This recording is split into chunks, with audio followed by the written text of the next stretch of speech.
Hello friends, तो यहाँ पे ना हम लोग अब जन्माष्टमी के लिए तैयार हो रहे थे क्योंकि तो पूजा का टाइम हो गया था, शाम हो गई थी। तो यहाँ पे मैं और सात्विक हम सब लोग तैयार होने वाले थे। तो वेलकम बैक फ्रेंड्स, आप सभी का स्वागत है मेरे एक नए ब्लॉग में। और आज है जन्माष्टमी का पर्व, जैसे कि आपने पिछले ब्लॉग में देखा होगा उसकी तैयारी का ब्लॉग, और ये हमारा सेलिब्रेशन ब्लॉग। तो यहाँ पर मैं देखिए रेडी हो गई हूँ। मैंने पहना है यहाँ पर लहंगा, और यहाँ पर सात्विक को भी मैंने रेडी कर दिया था कान्हा के कपड़े पहना के, जो उसके कपड़े लाई थी कान्हा के लिए। और कान्हा और यशी की ना एक्चुअली चोट लगी थी जब यशी की, तो मैं बहुत ज़्यादा यशी के लिए कुछ भी शॉपिंग वॉपिंग नहीं कर पाई थी, क्योंकि कहते हैं ना मन अच्छा लगता है तो खुश होता है तब तो सब। और देखिए कैसे यशी ना ऐसे पट्टी बांध के बेचारी रेडी हुई थी, उसका हम लोगों ने फिर भी रेडी कर दिया था, जो भी उसका लहंगा रखा था वही पहना के। तो यहाँ पे इस तरीके से तो मैंने, इसलिए कुछ भी मेरा मन नहीं था, इसलिए मैंने कुछ भी नहीं खरीदा, कान्हा की ड्रेस व्रेस कुछ भी। तो ऐसे ही बस ये तैयार हुआ था जिसमें आप बना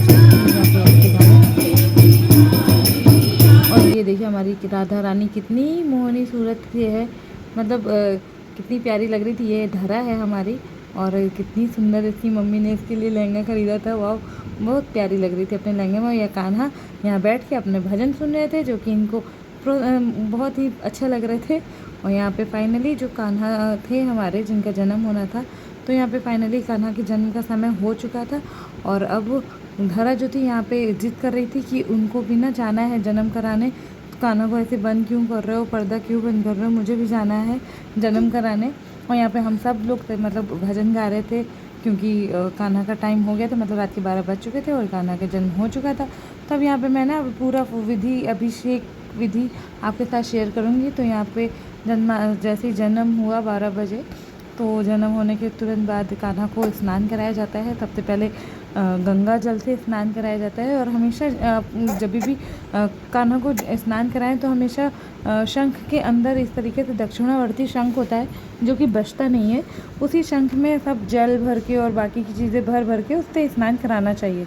तो यहाँ पे सबसे पहले गंगा जल से स्नान कराया गया है, उसके बाद दूध, फिर दही, और दूध दही के बाद उनको ना अच्छे से उसके ऊपर शहद, घी और चीनी डाल के अच्छे से स्क्रब किया जाता है, ताकि कान्हा अच्छे से एकदम सुंदर से बन जाए।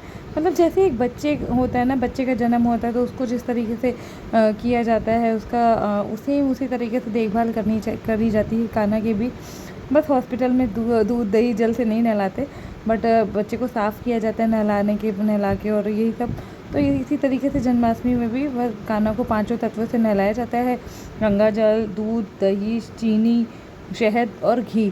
तो यहाँ पे सब चीज़ों से उनका स्नान हो चुका था, और उसके बाद अब इन्हें किसी साफ़ कपड़े से पोंछ के हम उनके जो भी नए वस्त्र हैं, जो कि जन्माष्टमी पे आए हैं उनके लिए, तो वो वस्त्र उन्हें पहना दिए जाएंगे। और उनका जो भी श्रृंगार होता है, जैसे कि गले का हार, मुकुट, कान के कुंडल, हाथ में कड़े, पैरों में पाजेब, ये सभी जो भी आभूषण आप अपने कान्हा के लिए ख़रीद सकते हैं उनके श्रृंगार में। तो हमारे कान्हा जो थे ना, वो बहुत ही छोटे से थे, तो इसलिए उनके कान के कुंडल और पायल और ये सब नहीं ख़रीदा गया, तो सिर्फ वस्त्र ही करे गए। और यहाँ पे जो मतलब मेरी देवरानी थी ना, मतलब सुमा नाम है, तो वही पूजा यहाँ पे करी थी, क्योंकि उसने रखा था फास्ट। और मैं क्योंकि अब हलछठ का व्रत रहती हूँ, हलछठ का व्रत, तो इस वजह से मैंने जन्माष्टमी का व्रत नहीं रखा था।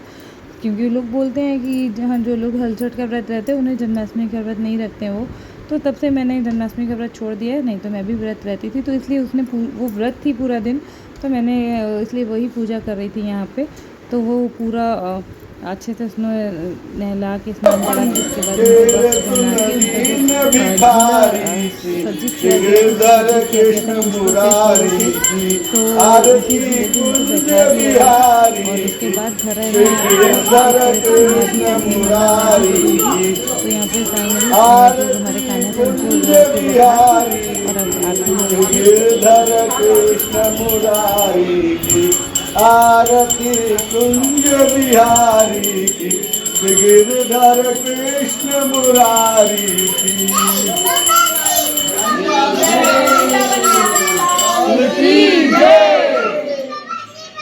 तो यहाँ पे सब कृष्ण जी की आरती हो गई थी, और उसके बाद धरा जो थी वो यहाँ पे ज़िद कर रही थी कि मुझे कान्हा को उठा के दो, मुझे उनके साथ खेलना है।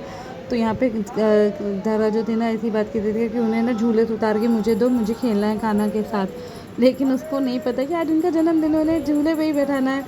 तो यहाँ पे कान्हा की आरती हुई, उसके बाद उनको झूला झुलाया गया और उसके बाद उनके भोग में जो भी लोग सब लोग जो भी लाए थे प्रसाद रूपे वो सब उन्हें ग्रहण दिया गया, प्रसाद चढ़ाया गया।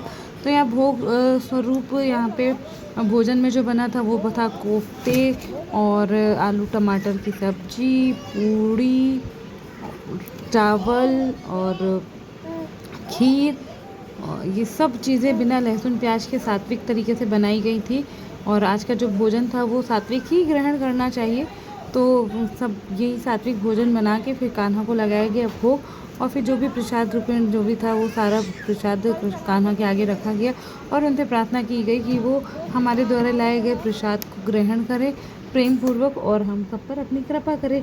तो यहाँ पे जो भी प्रसाद था वो कान्हा को समर्पित किया गया, अर्पित किया गया और उसके बाद थोड़ी देर के लिए कान्हा को छोड़ दिया गया प्रसाद के साथ कि वो अपना मनपसंद भोजन ग्रहण कर सके। और उसके बाद फिर पर्दा खुला तो उसके बाद फिर सभी लोगों ने कान्हा का आशीर्वाद लिया। कान्हा को हम लोग तुलसी पत्र भी चढ़ाया जाता है क्योंकि कान्हा को तुलसी बहुत ही प्रिय है।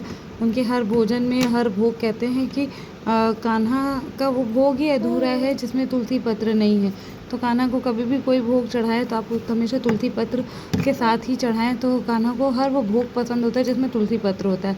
तो इसलिए हम लोगों ने यहाँ पे तुलसी की माला ही अर्पित की थी कान्हा को।